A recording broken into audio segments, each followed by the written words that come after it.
champion, kailangan disiplina at dedikasyon.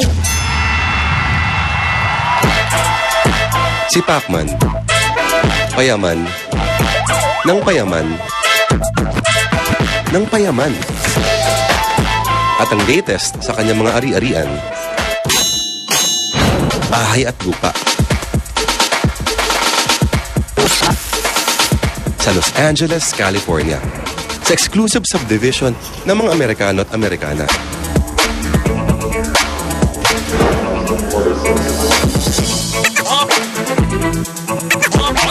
Naabutan namin nagde-deliver ng mga furniture at decoration sa bahay. Ibang klase. Primera klase.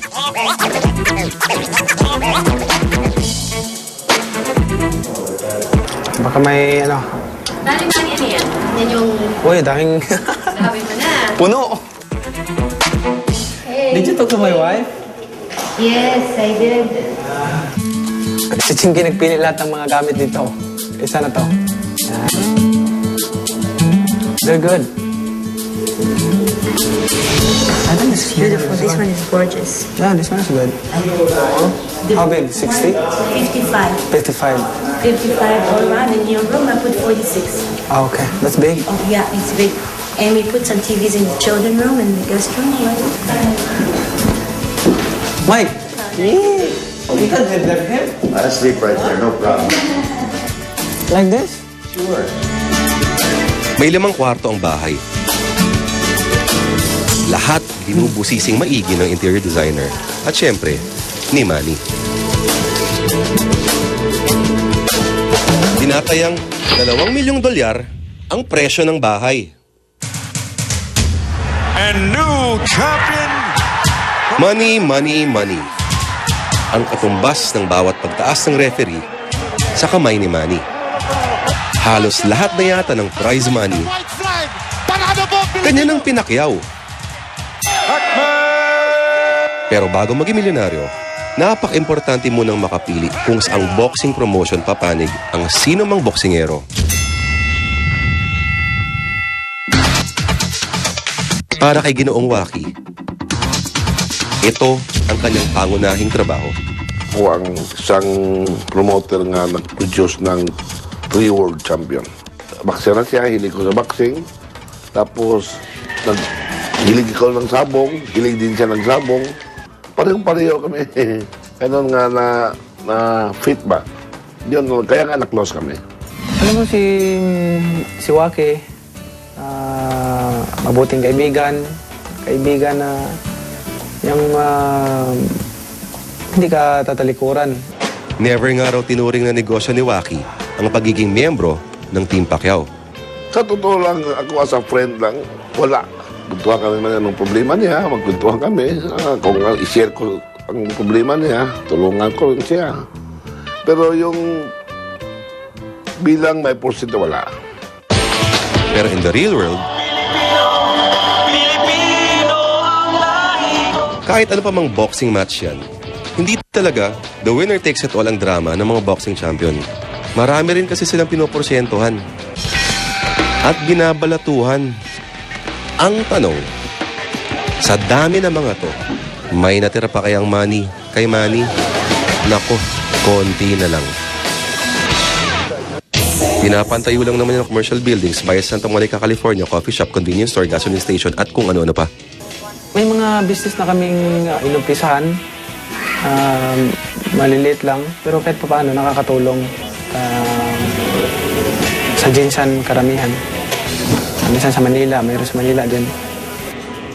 In other words, pinang negosyo ng pambansang kamao. At ang mahawak ng mga iba sa mga to, si Bren Evangelio. I handle his appointments, schedules, tsaka yung mga personal transactions niya like sa bangko. Hindi lang daw nagpapatakbo ng negosyo si Bren. Siya rin daw ang nag-iisip ng the next big racket. So, ito yung MP Princess Digital Printing Solutions ni Manny.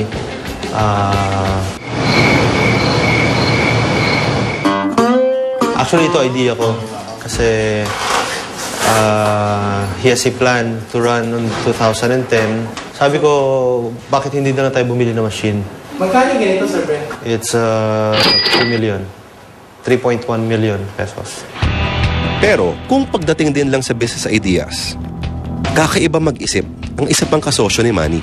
Presenting Mr. Jake Coson, the PR man. Ang role ko sa kanya nung umpisa ay humanap ng mga sponsor, tulungan yung mga sponsor natin na sumusuporta kay Manny. Ang naisip namin is nagpagawa kami ng jacket, nilagay namin yung mga logo nila. Binansagang pambansang anino. Kasi daw, basta may photo op si Manny, lagi siyang naka-extra rito. Sa akin, yung mga birong ganun, sabi ko nga sa inyo, no? Makakasama mo yung isang Manny Pacquiao. Napakalaking karangalan para sa isang tao. Kanya-kanyang mga style. Yung Team Pacquiao, maraming mga style yan sila dito. May mga tagaluto, tagalaba. Siyempre, yung style ni Jake. So, talo lang sila. Nauunahan sila ni Jake. Magaling lang si Jake. So, kaya yun ang papel ni Jake. Bago pa man maging BFF, sina Manny at Jake, nagkasama muna sila sa showbiz. Si Jake kasi, dati rin nag-aarti-artista. Minsang nangarap din ng stardom. Ngunit aminado si Jake, milyong-milyong balding paligo na ang lamang ng kasikatan ni Manny sa kanya. May TV shows, Tuloy lang ang laban. pelikula, album, billboards, at endorser ng 19 na produkto. Lusugan, lakas, tatag, at tibay. Local at international pa ha.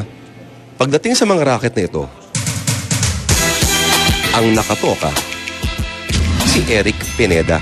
I would say it's the highest paid right now in the Philippines, insofar as his endorsements are concerned. PR consultant si Eric sa mga pribadong tao at politiko. Dati kasi, nagkakilala kami, lumapit yan. Si Jake tsaka si Eric na. Tapos nag-sign ako ng 2 years contract sa kanila. Tapos gusto nila mag-renew. Sabi ko, wag na tayo mag-renew kasi para malaman natin kung talagang kayo sa akin, tapat yung mga kaibigan. Kumbaga sa para malaman nyo rin na ako ay isang kaibigan nyo rin. Sila ang mga mahawak ng pera at negosyo ni Manny. Pero ang tanong ng bayan, gastador ba si Pacman? Sinishare ko sa lahat na kahit papaano naisishare ko ang biyayang ibinigay sa akin ng Panginoon at masaya, tingin ko, masaya naman siguro ang lahat ng mga natulungan ko. Susunod, bulong-bulungan din ang laki ni Manny kung magbalato. Mas mga ugali niya, hindi ba hindi? Mas nilapitan, bigay ng bigay.